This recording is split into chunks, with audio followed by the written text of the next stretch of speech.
Hi, everybody. Hello, I'm Ryan. I'm Bethany. And we are Ryan and Bethany Board Game Reviews. And today we're going to talk about Guns or Treasures. This is designed by Bryce Brown and is published by Costello Games.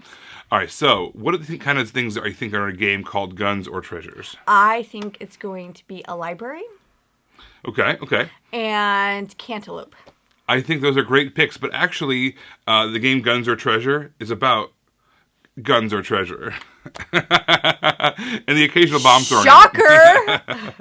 Yeah, this is a kind of a bluffing, pirate-themed game where you are trying to overwhelm your opponents with your guns in order to take their treasure.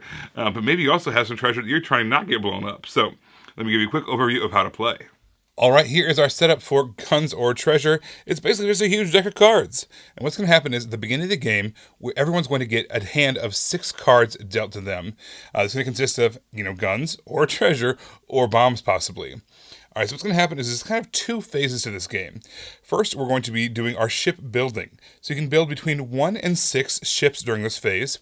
You're going to get the hands of 6 cards. You're going to play 3 of them, draw 3 more, play 3 of them, draw 3 more, play 3 of them, draw 3 more, play 3 of them, until you eventually have played 12 total cards.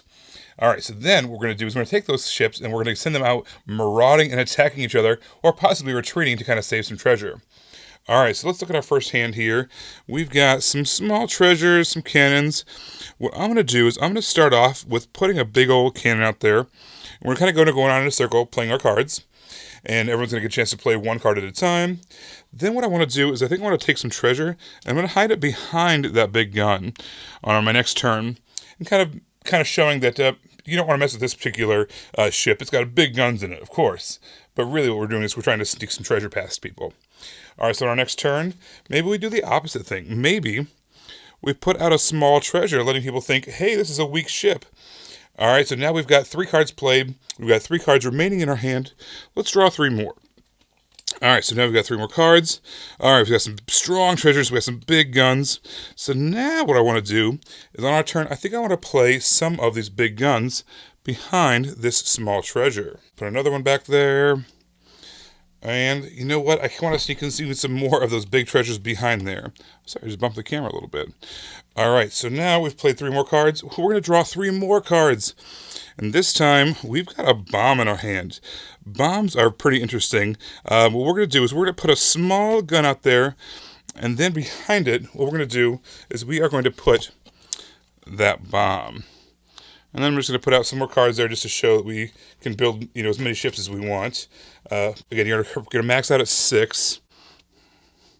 But you have to build at least 1. So now everyone's done their shipbuilding phase. Now we're ready to go marauding. Now you have 2 choices. You can either attack or you can retreat. But in order to retreat, you have to have at least attacked once. So obviously everybody's first turn during the marauding phase is going to be attacking.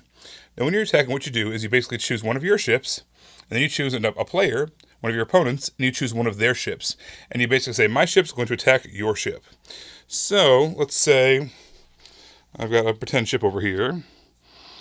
We've got a ship over here. It starts, they're leading off with a 5. We think behind it might be bluffing. Maybe they don't really have necessarily a whole lot of guns, but we've got a lot of guns over in this ship. So what we're going to do is we're going to choose this ship versus that ship. Everyone's going to flip over their cards. We're showing 8 guns.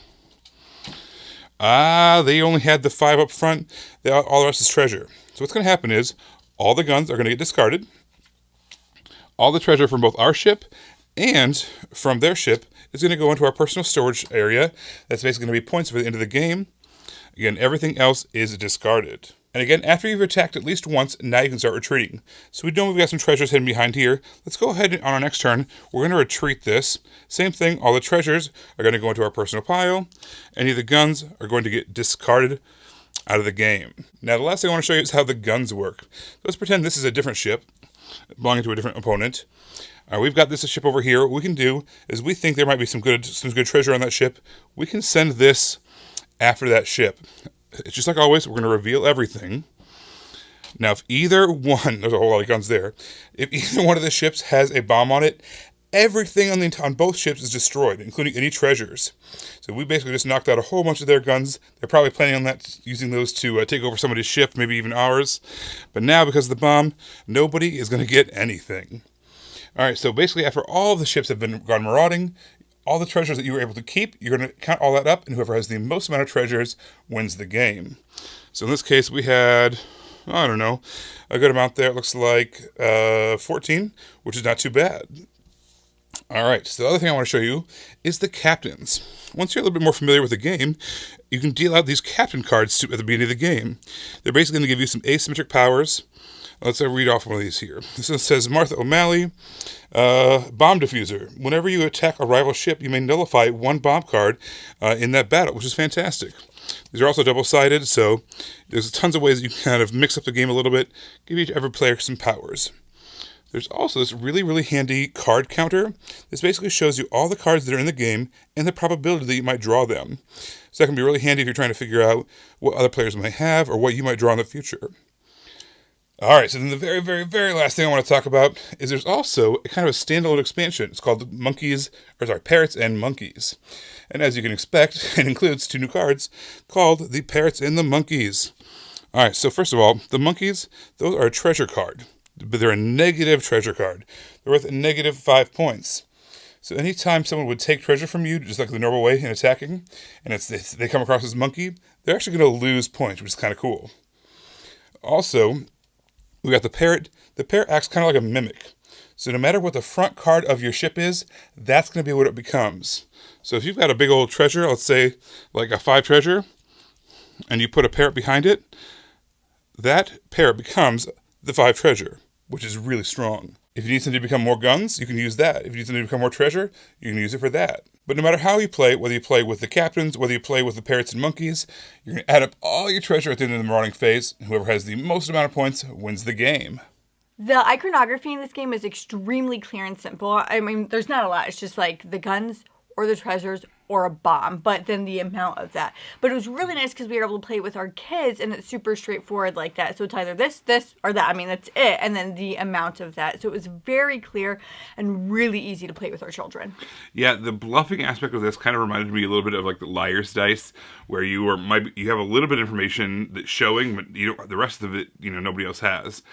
So you might try to put up a big gun in hopes that someone tries to or avoids attacking because they're scared of how much guns you have behind there, but really it's almost treasure.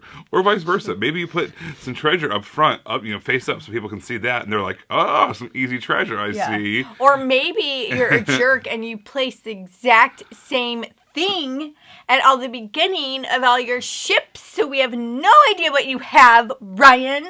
I love the mental games, the mental gymnastics you put other people through.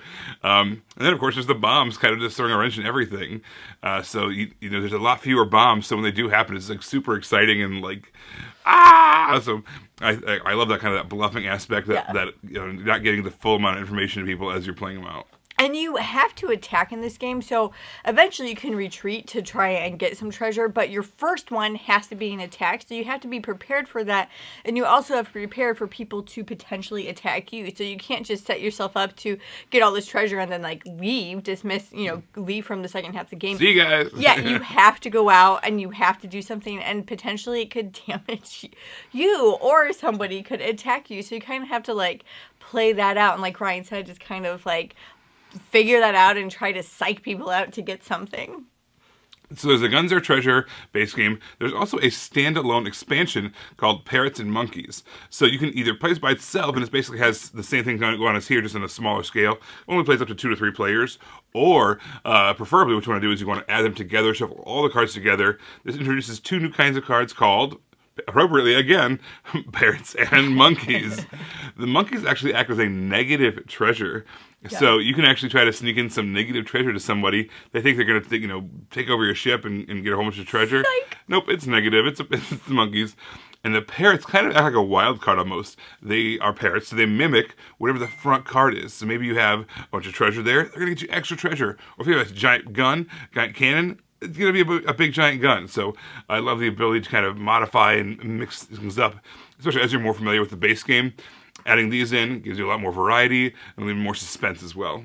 Yeah, so this game is basically 2 halves of one game. So you're planning and then implementing. And I was a little frustrated with that for some reason. I planned all this stuff and then it's now, depending on who goes or how something happens, I can't like do anything. It was just like I spent all this time planning, and then really shortly all my stuff is gone, which actually didn't really happen because I was undefeated in this game when we played with our kids. But speaking of playing with our kids, it didn't really matter because they liked that and they wanted to play it again, and then they wanted to play it again, and then we were like, oh my gosh, let's just play a different game. So that stage, for some reason, worked really well with the children. Even if I didn't like it, it doesn't matter. If our kids want to play a game, then it's like, yeah, okay. Yeah, there is a heavy dependence of luck on this game. It's kind of a combination of luck and bluffing, similar to a lot of gambling card games. Yeah. I don't have a problem with that, though, because of how short it was. This game plays 10, 15 minutes, and that was... if you were playing some big long game, an hour or 2 hours long, that was that luck dependent, or you had to keep a long bluff going for that long, kind of exhausting, But the fact that it was just 10, 15 minutes made it so that it was the perfect amount of time to be bluffing and to, relying on this luck as well. And honestly, I think this is a perfectly balanced game. The right amount of cannons and guns and... bombs. And bombs, yeah. Everything was just felt like it was very well balanced. Everything made sense. Everything was very clear to me. Honestly, I was surprised at how much I liked this thing. As soon as we played it, I was like, that was good. That's I did not expect that. Sometimes card games are hit and miss, for me. Yeah. And this one was actually a hit. I liked it a lot. And this, I know Bethany's not always the top tier fan, but this is a game I'll play with kids like constantly. Yeah, because they'll want to play it. And it's so quick, so so it's good to go. Everybody, thank you so much for watching. Don't forget to subscribe so you can see our videos as they come out. Until then, you can find us in all of these places. You guys, thanks for watching, and we will see you next time. Bye. Bye. You guys, thanks so much for watching. This game was provided to us by a publisher in exchange for a fair and honest review. And if you want to see more stuff, check out over here to see something we think you might like. And over here, we think that YouTube has picked out a great video for you you're going to love. Thanks, guys. We'll see you next time. Bye.